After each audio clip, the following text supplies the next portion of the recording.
and killing 4 Israelis in a suicide bombing attack. Now, we heard before the comparisons to Hitler. I want to show you. People don't realize this about Hitler. Hitler, in order to get his people to kill the Jews, didn't just wake up one morning and say, kill them because I say so. He used the identical justification that the Palestinians are using today. And I want to read to you from the end of a chapter on Vienna. And listen to what he writes here. In this chapter, he shows his whole metamorphosis and how he developed a realization of how dangerous the Jews were. And he writes at the end of this chapter, in this case, the only salvation remaining was war, because if the Jew is victorious over the people of this world, then it will be the funeral wreath of humanity. Similar to what we heard from the Palestinians. I believe today I'm acting according to the will of the Creator. When I defend myself against the Jew, I'm fighting for the work of the Lord, Mein Kampf. Defend myself. Hitler told his people also that genocide of Jews was self-defense. The identical legitimization the Palestinians are using today. Now, how do you get this message to children? Take a sharp turn here. Children aren't listening to religious leaders. They're not listening to this type of ideology of what's going to be in heaven. I'll show you how they do it for children.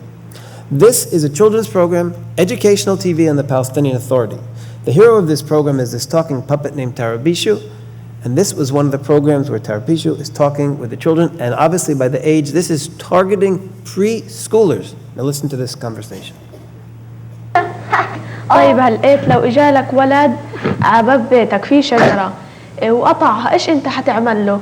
أنا أصلاً عندي شجرتين على باب الدار. لو اجى ولد صغير وقطع لك اياها ايش انت حتعمل له؟ أعمل له؟ بتقاتل معاه وبعمل طوشة كبيرة وبلم كل الدنيا وبعمل طوش وبجيب كلاشينات وكل الدنيا بعملها مجزرة على باب الدار. Okay, for preschoolers, a conflict over a tree, and instead of teaching, you discuss it, you talk it over. No, you get an AK-47 and you commit a massacre. This is, now to the average person it seems so ridiculous, but to us this is not an aberration. This is the message. It's a message of violence, it's a message of killing, and they want the kids to get this message even before first grade. This is on preschool television. They also use music a lot, and I'll give you one example. We've had tens and tens of music videos promoting violence through song and dance. Here's one example. ماذا فينا الأقصى الغالي هز الأرض وشيل حجار مش رح تسلم يا صهيوني من بركان حجار بلادي مش رح تسلم يا صهيوني من بركان حجار بلادي انت الهدف قبال عيوني وأهلا ومرحب باستشهادي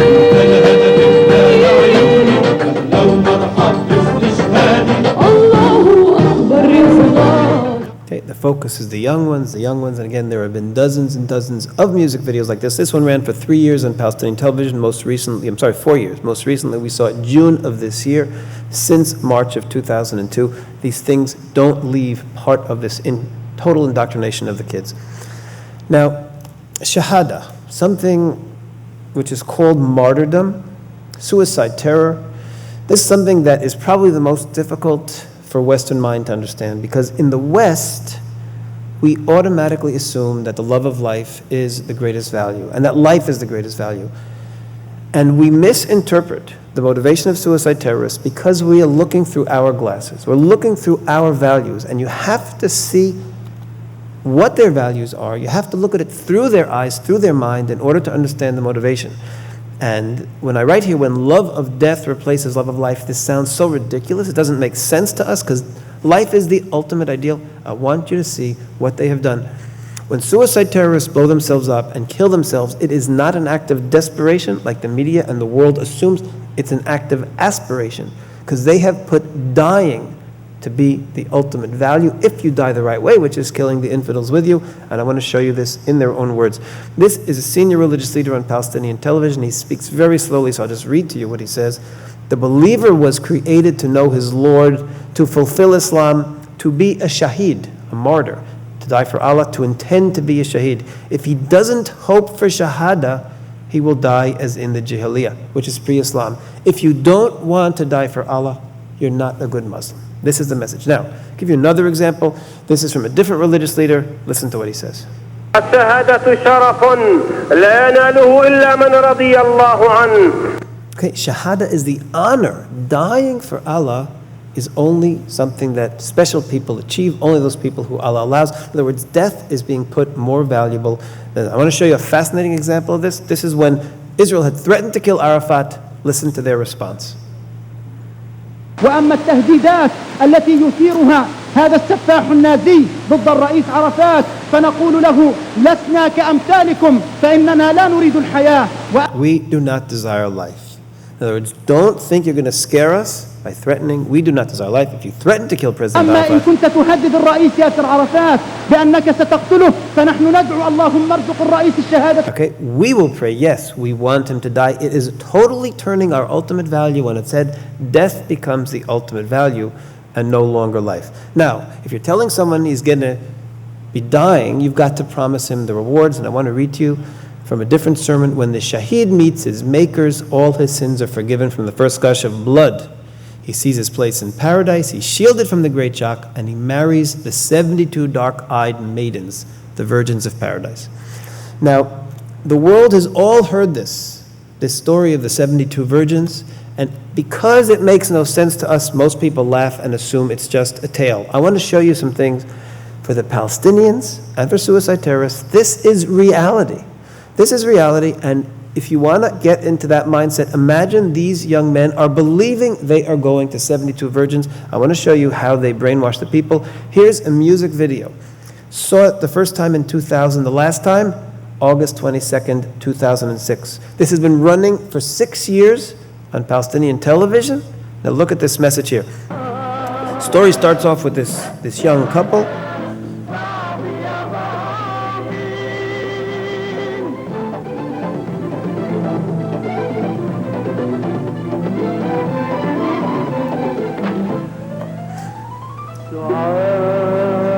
Notice she's shot in the back.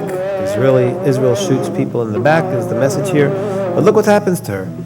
She doesn't die. She goes straight to martyr's heaven, and she joins the other maidens, the other virgins of paradise, all dressed in white. And now the male shaheed comes along. He likewise is killed. She became one of the virgins of paradise, and he gets all the virgins of paradise. This is their ideology, and I say it seems ridiculous to our mind, but remember, they've been running this for 6 years on Palestinian television, brainwashing the men to expect this. Now, what's the result of this? When the men go on suicide terror attacks, they leave statements like this. بالغالي أم الحنون أحييكم تحية إجلال وإكبار وأنتم تزفونني إلى الحور العين شهيدا. Okay, this was his farewell. We've had dozens of these farewells. Very often they talk about their motivation. They are going to the maidens of paradise.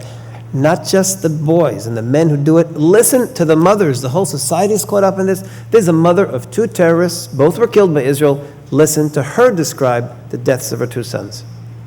هم يعني يتهمون الأم الفلسطينية بأنها تكره أبنائها وهي التي تدفع بهم يعني إلى الموت. لا احنا ما بندفع أولادنا للموت، احنا بندفعهم للشهادة في سبيل الوطن، في سبيل الله. وما بنقول لهم الشهيد اللي يجي العزيك، احنا اللي يجي الهنيك في عرس ابنك، احنا الهنيك في شهادة ابنك، مبروك عليك الشهادة. احنا العزاء بكون عندنا. For us, the mourning is a wedding. It's a wedding. We congratulate you. We give out sweets. And why is it a wedding? Because they are convinced likewise that their sons are going to the 72 maidens of paradise. It's so foreign to us, but this has become something that they've all fixated on, this going up to the maidens of paradise. Now, the Palestinians didn't even leave the brainwashing to death from their kids. Here too, there's this intensive brainwashing running for years to convince kids likewise. And of course, kids aren't interested in the virgins. How do you do it for kids? Here's an example of a video that ran for 4 years on Palestinian television to convince young boys, young teenagers, to want to go out and die.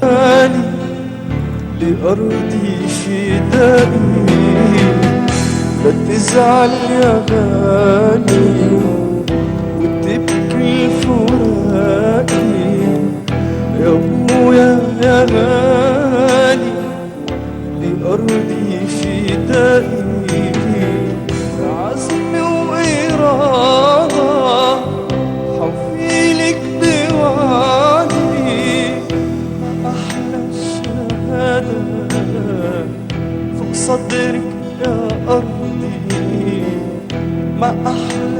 How sweet is Shahada. Kids are brainwashed, kids are taught dying for Allah is sweet. And again, this ran for a few thousand times on official Palestinian television. I'm going to show you another video. This one started in 2001. We saw it on June 28th and 29th of this year. Look what they're promising kids in paradise here. First of all, it starts off with this particular slide. I'm waving to you not to say goodbye, but to say follow me. Who's it signed by? Muhammad Adura. Who's Muhammad Adura? He was the boy who was killed in the crossfire in the Gaza Strip. Everybody in Palestinian Authority knows that name. He's calling to them not to say goodbye, but to say, follow me. Follow me to paradise. And then what do they show? After they say follow, they show you an actor playing with a kite, going to a Ferris wheel, running on the beach. He is the child martyr, and he has a Ferris wheel. The kids in Gaza don't have Ferris wheels, but they're promised if you become the martyr, if you become the shaheed, you're going to have a Ferris wheel like Muhammad Adura, and he is calling you to follow him. This is ultimate child abuse, literally brainwashing kids that death is the ideal. It's not just on TV, it's in their formal school book education. There's an 8th grade book published in 2002. Oh, heroes, do not talk yourselves into flight from the enemy, because your enemies seek life and you seek death. Straightforward, young children, 8th graders, your enemies seek life, but you seek death. This is a higher value. It's so absurd to us, doesn't make sense, but you have to understand this is what it's all about. The Hamas website, the same messages today for very young children. There's a picture of a young girl, and what does she do? She gets into a car with Israeli soldiers, and said Suad sat next to the driver to direct him, and she led him to where the landmines were.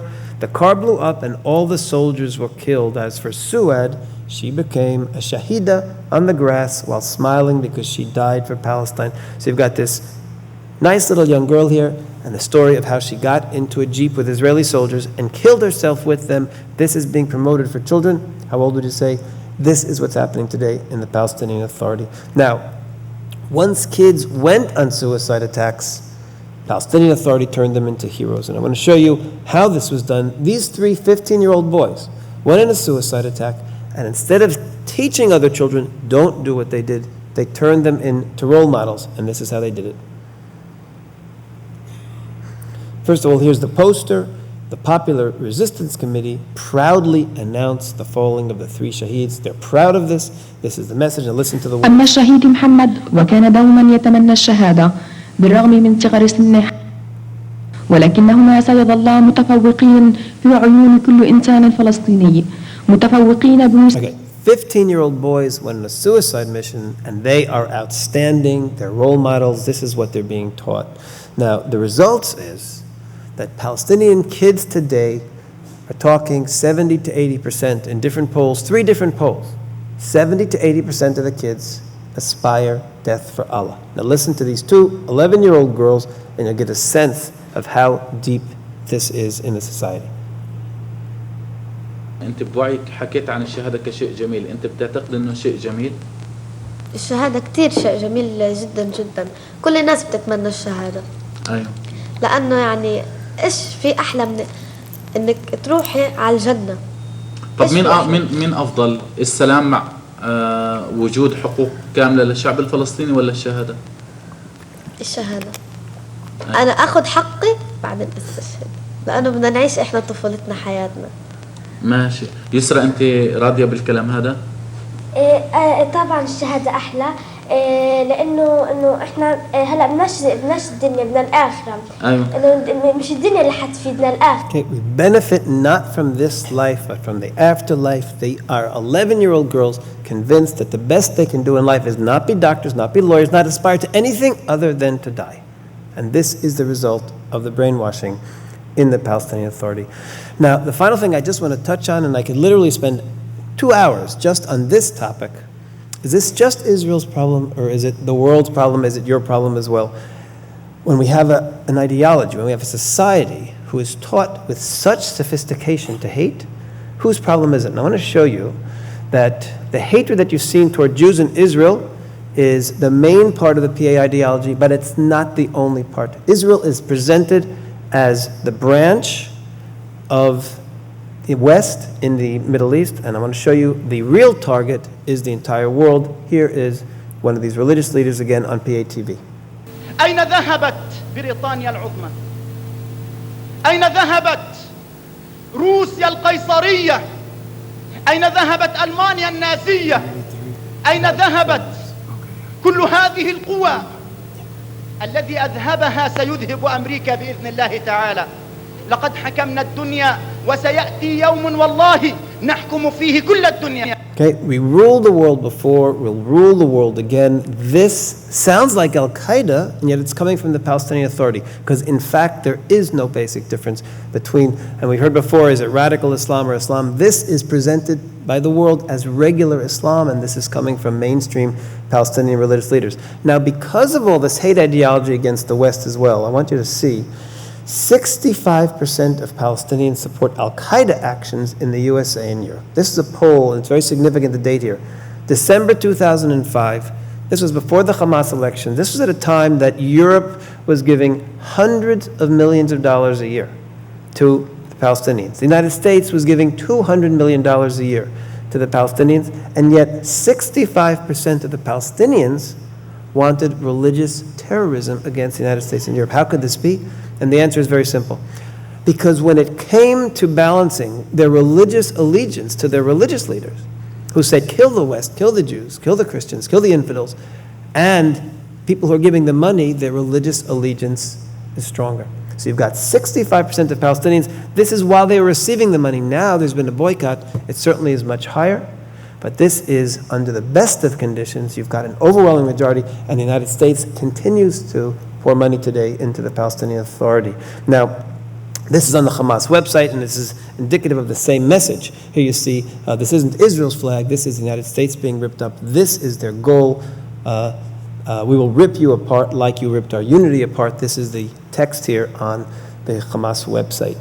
Now, I want to show you two examples of, I'm going to show you how this plays out even in Israel, in one of the United States' closest friends in the Arab world.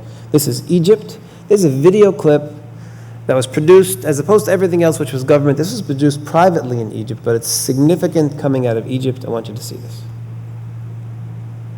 الصورة والكتابة الصورة والكتابة الصورة والكتابة أمريكا وإسرائيل دول خلوا الدنيا غابة وولعوا الفتيل أمريكا فردة جناحها ما عادش يهمها مش لاقي حد يحوشها ولا حد يلمها شوية يقول إيران وبعد شوية سوريا ويأثر في الكلام لو حد قال له كوريا ما كانش حتة برج يا ناس يا خلقه وبالتأكيد صحابه هم اللي وقعوه وبالتأكيد صحابه هم اللي وقعوه هم اللي وقعوه بحجة الإرهاب.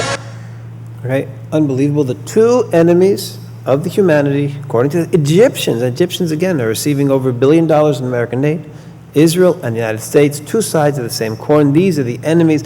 And sometimes people say to me, oh, this is just a cartoon for kids. And I say, oh yes, just don't say just a cartoon for kids. This is what the kids throughout the Middle East are growing up on. This is a very popular video throughout the entire Arab world.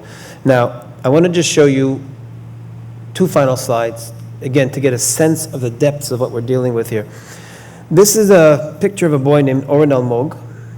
This is a boy who my son got to know. My son does volunteer work in the summers and throughout the year with children who have either themselves been injured or who've lost close relatives in suicide terror. Now this boy, my son was with him in summer camp, and this picture was taken at the summer camp. His name is Oren Almog. He lost both his eyes. He has no vision. He's blinded in a Haifa restaurant vomiting. In addition to being blinded, his brother, father, and both grandparents were killed. He was killed by a terrorist named Hanadi Jaradat, who killed, in addition to them, 21 other people. Now, I just want to show you what the Palestinian Ministry of Education did with Hanadi Jaradat, who did this event. This is from just a year ago. The Ministry of Culture produced an entire poetry collection. The poetry collection was called What Did Hanadi Say? and the whole collection was dedicated to the Rose of Palestine, the Iris of Mount Carmel, the martyr for Allah, Hanadi Jaradat. And some of the words in the first poem, which was dedicated to glorifying her, "O my beloved, I long for Haifa. O Hanadi, Hanadi, the flag of the nation is not flying the jihad. Hanadi, Hanadi, shake the earth under the feet of the enemies, blow it up." Hanadi said, "It is my wedding. It is the wedding of Hanadi, the day when death as a martyr for Allah becomes the highest goal that liberates my land." This is what the Palestinian Authority does to suicide terrorists who wipe out families like she did, like Hanadi Jaradat. And this is what we're facing. The Palestinian society, it's not just, people say the media inside, it's not just the media, it's the Ministry of Culture, it's the Ministry of Education, it's the school books, it's the streets that are named after terrorists, it's the sporting events, it is everywhere. It is an entire terror society. These are the people we're facing now. 56% of the parliament is Hamas, and the world is not aware or not interested in being aware. And again, remember the final thing. It is not just Israel's problems. For these kids to get on a plane, when they grow up and reach the United States, all it is one plane flight. So this is everyone's problem. This is the world's problem. The Palestinian Authority is bringing up the generation that will be, literally, will be the foundation for world suicide terror for many, many years. We bring this here, we bring this to governments around the world, not because we're interested in making the Palestinians look bad, because we realize this is a real threat. And it is places like this, where congressmen are, where senators are, where those people who can influence the Palestinian Authority have to hear this. Because it's only the pressure and the leverage from those people, from people like you, to your congressmen, to your senators, who can literally put the screws on the Palestinians financially and politically, so that this will change. Because if they don't change, the future will be terror for everyone. And our goal, of course, is to have it change so that we can have peace in the next generation. Do whatever you can. Make sure that the agenda for the future is not a peace agreement, but is peace education. Thank you.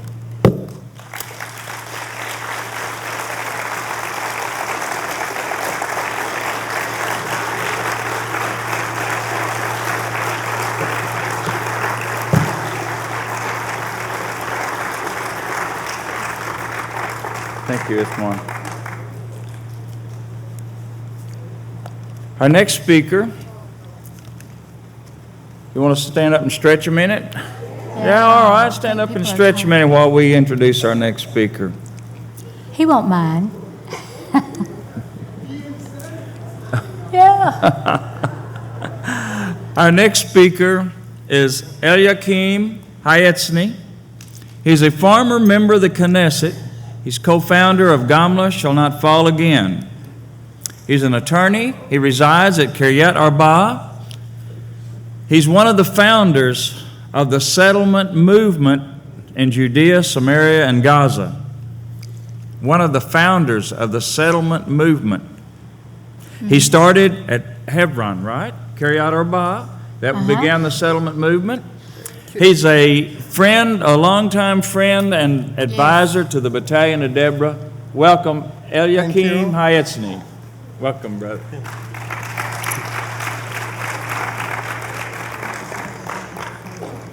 Ladies and gentlemen, dear friends, I am still under the impact of what we saw here, under the spell of what we saw here, and it is some contradiction for me to speak about what happens inside this threatened community, this threatened people, nation, state, threatened by such a Islamo-Nazi culture.